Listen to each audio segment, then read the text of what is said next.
ओ God, यहाँ तो पूरा श्रिंक भरा पड़ा है गंदे बर्तनों से। सब बर्तन जूठे पड़े हैं। अब मैं खाना कैसे बनाऊं?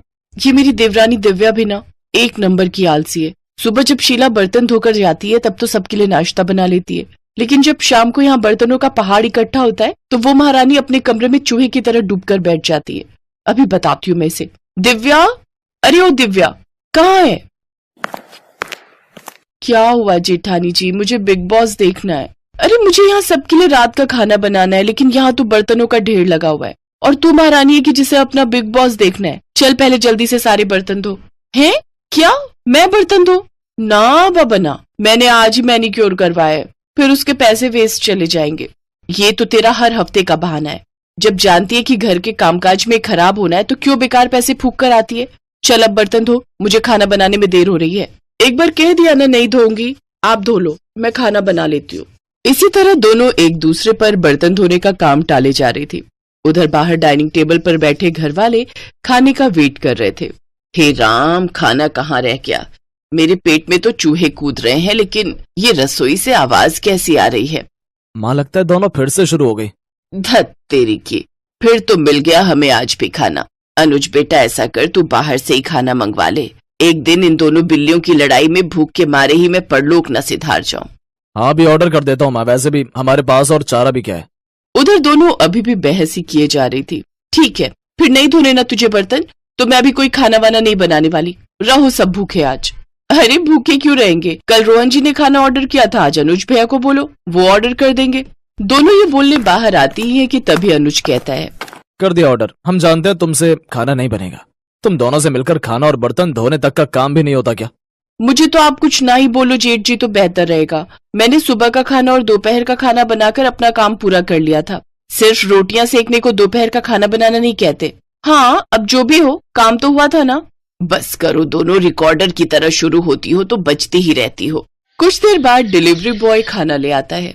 सब चुपचाप उस खाने को खा लेते हैं। अगली रात दोनों में फिर से रात की रसोई का संग्राम छिड़ जाता है। तभी पड़ोस की कमला आंटी वहाँ आती है। ये ले रश्मि, आज अपनी बेटी के यहाँ गई थी। उसके बेटे का मुंडन था ना, तो वहीं भंडारा था। सोचा तुम्हारे लिए प्रसाद लेती चलूं। लो, तुम सब भी खा लेना।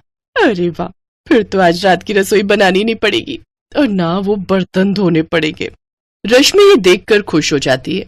फिर दोनों देवरानी जेठानी बर्तन ना धोने पड़े इसलिए एक बड़े से भगोने में आलू की सब्जी डाल देती हैं।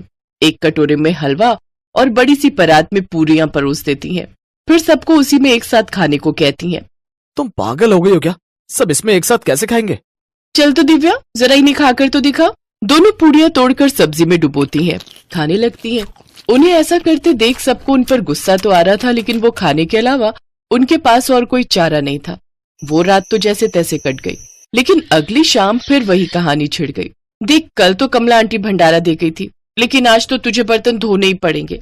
क्या दीदी, मैं बहुत थक गई हूँ, आज रहने देते हैं। मैं उनसे कहकर बाहर से खाना मंगवा लेती हूँ। ये सुनकर रोहन गुस्से में आ जाता है। चुप रहो, अपना मुंह बंद रखना। आज हम दोनों में से कोई भी बाहर का खाना ऑर्डर नहीं करेगा। जाओ दोनों रसोई में और खाना बनाकर लाओ। दोनों डर के मारे किचन में चली जाती हैं। क्या करे दीदी, अब तो रात की रसोई करनी पड़ेगी। अच्छा एक काम करते हैं, आप ये बर्तन धो लो तो मैं सबके लिए पुलाव बना दूंगी। हा, आई बड़ी बर्तन धो दो, खुद धो ले समझी। और रही उन लोगों के बाहर का खाना ना खाने की बात, तो कोई बात नहीं, हम उन्हें बाहर का खाना मंगवाने के लिए नहीं कहेंगे और ना ही हम खुद घर पर बनाएंगे। मैं कुछ समझी नहीं, अभी बताती हूँ। रश्मि डब्बे समेत नमकीन, मुरमुरा और बिस्कुट लेकर घर वालों के सामने रख देती है। ये रहा आप लोगों का आज का खाना। इन दोनों का बस चलेगा ना तो हमें रोज मंदिर के बाहर लंगर में बैठकर ही रात का खाना खाना पड़ेगा। इनके रहते तो हमें रात की रसोई नसीब ही नहीं होगी। बस बस बहुत हुआ, आज तो हम जैसे तैसे ये खा लेते हैं, लेकिन अगर कल से खाना नहीं मिला तो फिर तुम लोगों की खैर नहीं। जी ठीक है, लेकिन उनके पास इसका भी जुगाड़ था। अगले दिन दिव्या बाजार से जाकर कुछ डिस्पोजेबल प्लेट्स ले आती है। यार दिव्या, खाना तो डिस्पोजेबल में खा लेंगे, लेकिन खाना बनाने के लिए तो वो बर्तन धोने ही होंगे ना। कुकर, कढ़ाई, ये सब तो चाहिए ही ना। फिकर नॉट, ये देखो 2 मिनट में बनने वाली मैगी। अब हम सब यही बनाएंगे।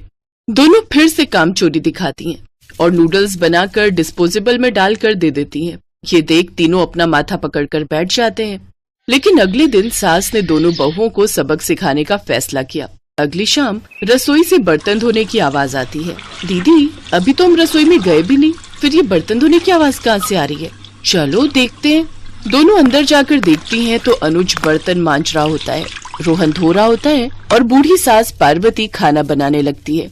ये देख उन दोनों को बड़ी शर्मिंदगी होती है। ये आप सब क्या कर रहे हैं? बहू, अब तुम दोनों से तो ना बर्तन धुलते हैं ना खाना बनता है, तो हमने सोचा हम खुद ही ये काम कर लेते हैं ताकि हमें रात की रसोई खाना तो नसीब हो। तुम दोनों जाओ और आराम करो।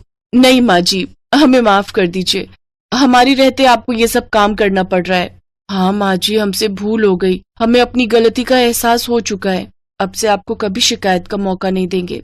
हमारे रहते हमारे पतियों को जूठे बर्तन और माँ जी आपको खाना बनाना पड़ रहा है। नहीं नहीं नहीं, आप सब बाहर जाइए, हम 1 घंटे में खाना बनाकर लाते हैं। अच्छा ठीक है, तुम कहती हो तो रहने देते हैं। चलो बेटा। माँ और बेटे बाहर आकर खूब हंसते हैं और एक दूसरे को आंख मारकर कहते हैं, मिशन सक्सेस।